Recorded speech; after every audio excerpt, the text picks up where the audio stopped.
Hello over again. I'm playing with my Sony K5 today, and what I was tuning a calibrator. There was a quite sophisticated procedure to make it tuned.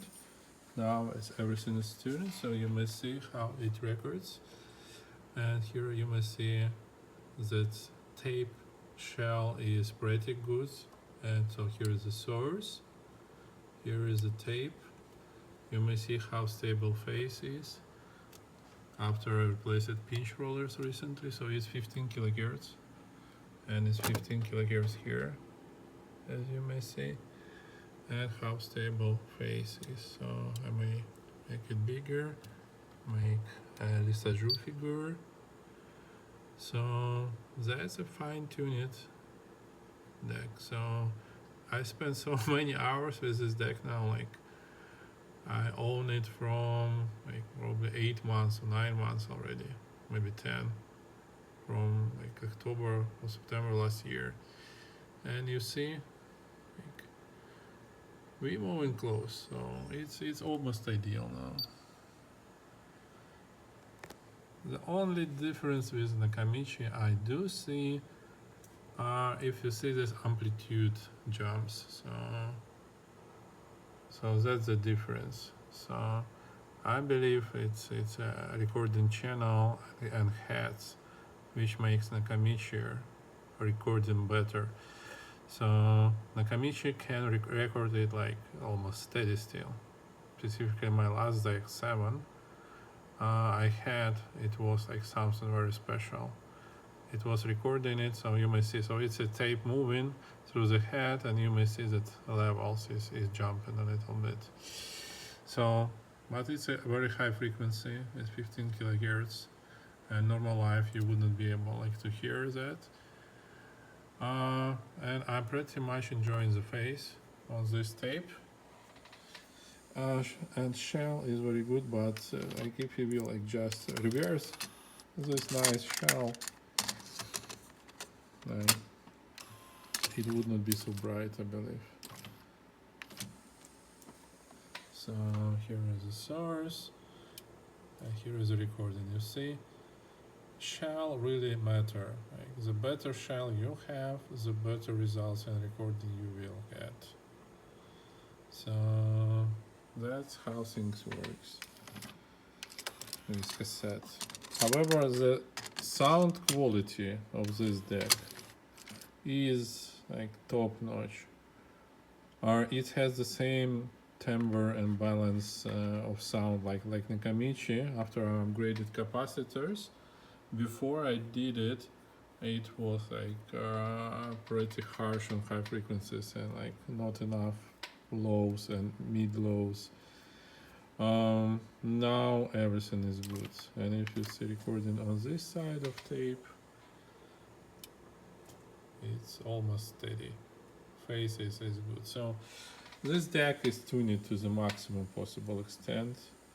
This is currently my king on the throne, so I will move it on top of my stand, as I'm going to use this as much as possible.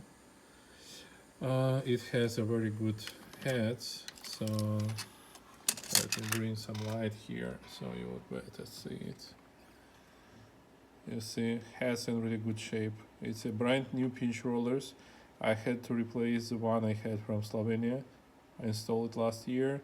Those become like not very stable and not so steady. I believe they become soft.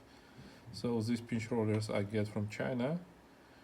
So far it's been a pretty good experience. If you've seen the face, it's been a pretty good experience how everything works. And what I've been doing, I've been tuning actually a calibration unit in this deck. So if you remember this thing, like put it in the calibration mode, start recording, voila, that's where we are. So you see, it's made just a little bit on the high frequencies, but this depends on how stable your shell is. So I may show you on the stable shell when we're recording 15 kilohertz. So this is the source, and this is the recording. You see, it's a little bit unstable. But on this side, it varies like around plus minus half decibel. You see, so this jumps. That's what you really see. Half decibel you would not be able to hear, specifically on this high frequency. But when it gets to the opposite side, it will jump a little bit more. So, as you remember, phase is not so good for this side, for this shell really. And you may observe like this, it jump like around 2 decibels. And that's probably where you may hear if you have a pretty good ears. For most guys, I believe this would not be the case. What else I much like in this deck?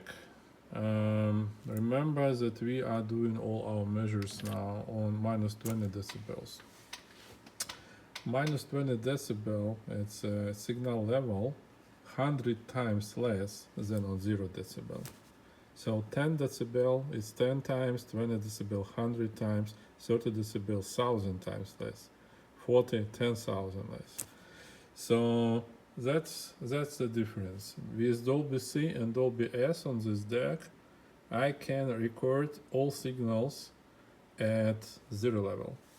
So I can show you the difference.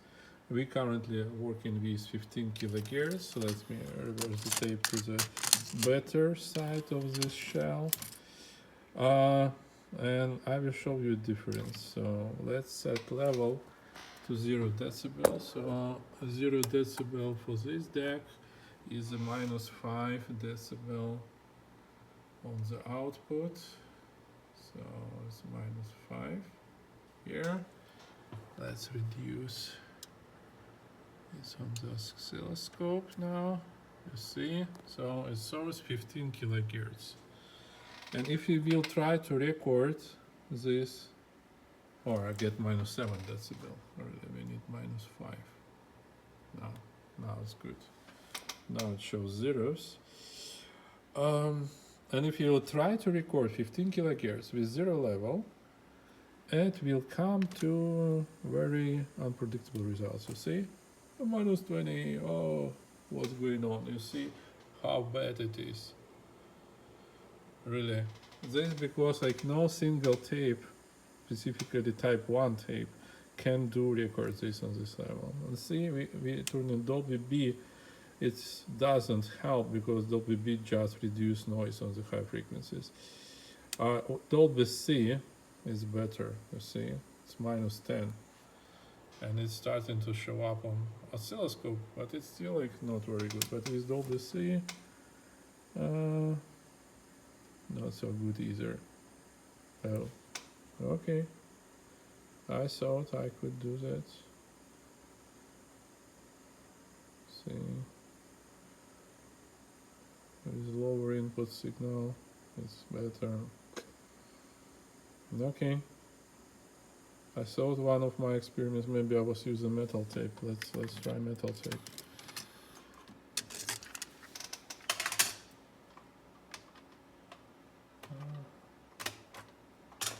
There's my TDK and my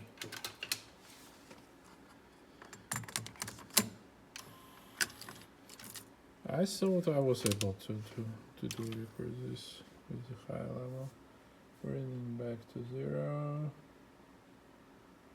Dolby C, Dolby S. Let's try to record. Yeah, you see, on metal tape it's possible. The levels are different because shell, you see the phases are different. But on metal tape with Dolby S you can record 15 kilohertz, 0 decibel. I believe you can get even higher, like 16, 17 kilohertz, 18, 19, so it's 19 not usable, but see how good 15, 14, 13, it's 0 decibel, you see, that's what not possible without Dolby S. And on the sound quality, it's significantly better. So Dolby S, so Dolby C was the first version when they split high frequencies diapason from 10 to 20 kilohertz and into three different parts and compress it high frequencies there. With Dolby S, I believe they have 7 or 8 on the high frequency range, so they split it into smaller pieces to make it better and closer to original, and with low frequencies. So Dolby S also affects the low frequencies. So low frequencies much better with Dolby S, so we can record like to 10-20 kilohertz, 10-20 hertz really. If you don't use Dolby S, so your low frequencies may struggle a little bit. It will not be so bright. So all in all, the sound quality and details which I'm getting from this deck are better from any Nakamichi deck I had. However, I was really impressed with 680. 680 did sound like so detailed for this age, but not much to the Sony, but it was really good. The X7 was like really flat on all frequencies, all response, and it just didn't have soul, I believe. So that's everything for tonight. Thank you and have a good day. Bye bye.